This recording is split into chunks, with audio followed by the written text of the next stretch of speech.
विकार 6 हैं। काम, क्रोध, मद, मोह, लोभ और मत्सर। यहां गोस्वामी जी काम कहें। काम बहुत बुरी चीज है साहब, लेकिन समाप्त होने वाली नहीं है, कम किया जा सकता है। काम से ही क्रोध जन्म लेता है, काम से ही लोभ जन्म लेता है। कैसे?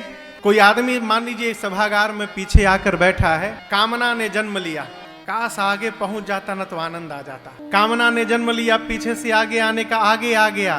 अब कामना पूरी होती है तो लोभ बढ़ जाता है। अब आगे आने के बाद सोफा मिल जाता ना तो बड़ा आनंद हो जाता। ये क्या है? जीवन में जैसे जैसे कामनाएं पूरी होने लगती है, काम से लोभ जन्म लेने लगता है, और कामनाएं पूरी न हो तो क्रोध जन्म ले लेता है? गोस्वामी जी कहते काम समाप्त होगा तो काम के समाप्त होने से क्रोध और लोभ दोनों समाप्त होगा। मद समाप्त होगा।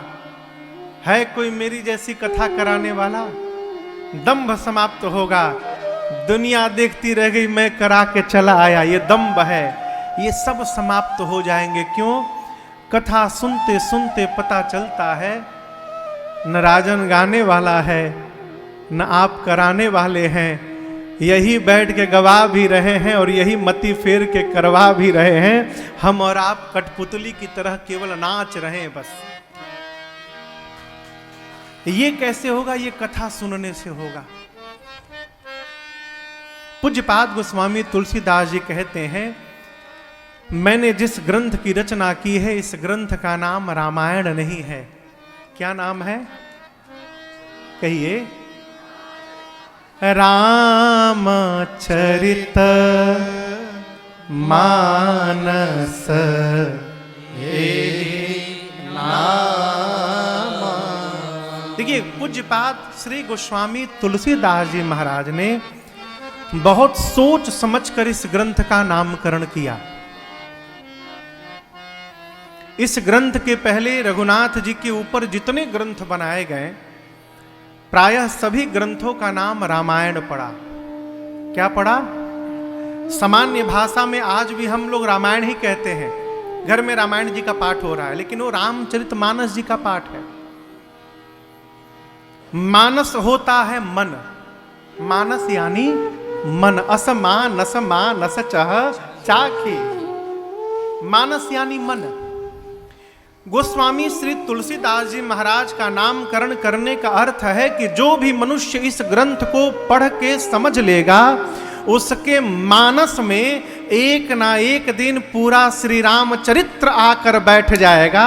यही इस ग्रंथ का नाम है श्री रामचरितमानस। मानस में रामचरित्र आ जाए।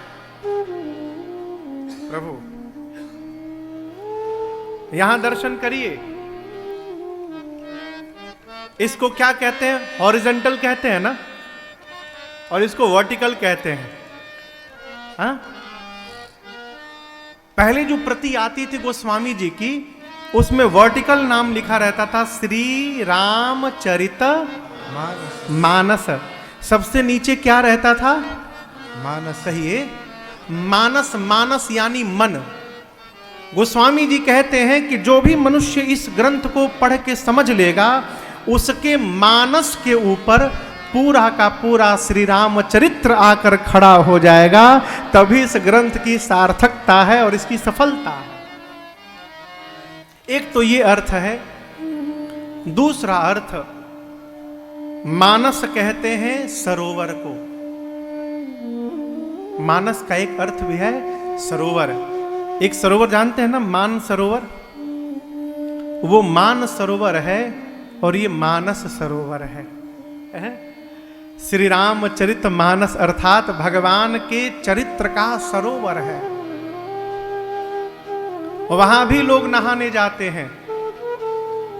यहां भी आप लोग नहाने के लिए ही आए हैं। अंतर इतना केवल है माई बाप, वहां लोग नहाने जाते हैं तो शरीर का मैल साफ करते हैं। यहां लोग नहाने आए हैं तो अपने मन का मैल साफ करने आए हैं।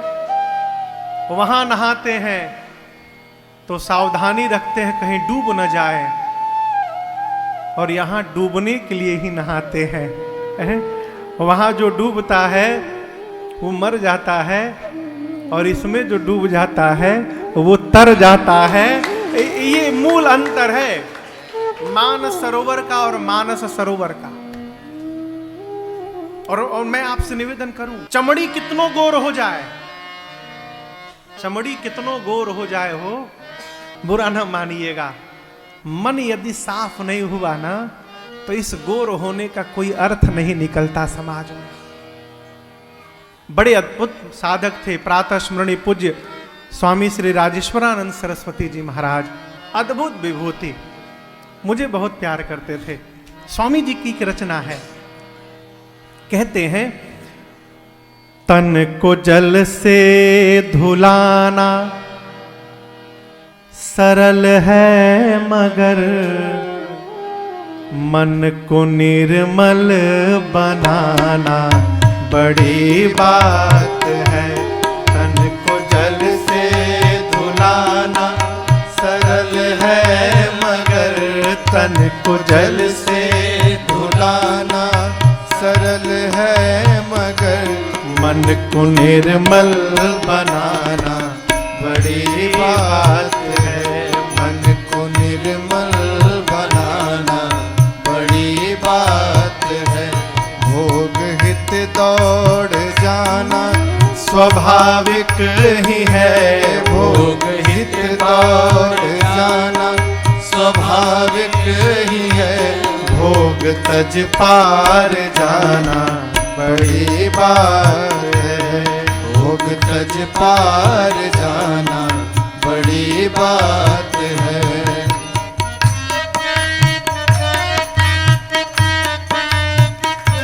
कोशिशें कोई लाखों भले ही करे, कोशिशें कोई लाखों भले ही करे, किंतु सद्गुरु बिना बात बनती नहीं। किंतु सद्गुरु बिना बात बनती नहीं।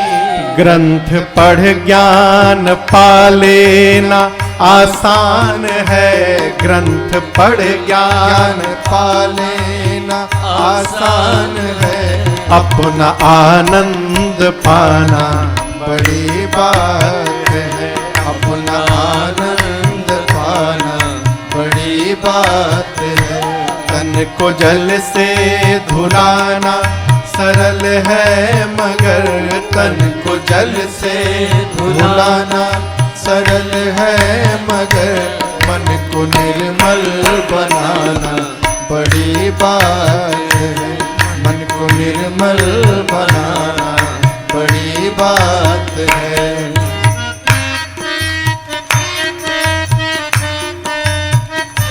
बन के विद्वान विद्या के अभिमान में, बन के विद्वान विद्या के अभिमान में अपना मत तो चलाना असंभव नहीं।